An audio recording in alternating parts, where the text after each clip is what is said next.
কালকে রাত্রে পরেছিলাম একটা শাড়ি, আর এই দেখো শাড়ি পরতে গিয়ে আমি কি অবস্থা করে বসেছি।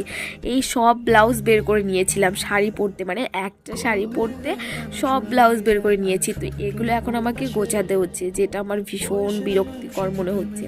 একটা ব্লাউজ মানে আমার শরীরে সেট হচ্ছিল না, তারপর হচ্ছে ব্লাউজগুলো মানাচ্ছিল না একটার সঙ্গে একটা, তো বের করতে করতে আমি সবই বের করে নিয়েছি। তো যাই হোক, এগুলো আমার সবগুলো আমার টেলের কাছে নিয়ে যেতে হবে, একটাও হয় না আর কি। তো এগুলো এখন আমি ভালো করে গুছিয়ে নিচ্ছি। আর শুধু এই ব্লাউজটা হয়, এটা আমি সরস্বতী পুজোতে বানিয়েছিলাম, যেটা আমার ভীষণ পছন্দের একটা ব্লাউজ বলতে পারো। এটা আমার ভীষণ ভালো লাগে। তো যাই হোক, কে কে মানে এরকম কাণ্ড করো অবশ্যই জানাবে। আর শুধু ব্লাউজ নয়, আমি চুড়িদারও ট্রাই করেছিলাম।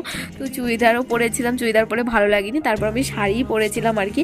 এই শাড়িটা আমি পরেছিলাম, তো এটাও আমি ভালো করে ভাঁজ করে নিচ্ছি। আর যত আমি ঘরের মধ্যে এগুলো রেখে দেবো ততই আমার আলসেমি বাড়বে, যার জন্য আমি আরও তাড়াতাড়ি গুছিয়ে নিচ্ছি। তো চলো, টাটা।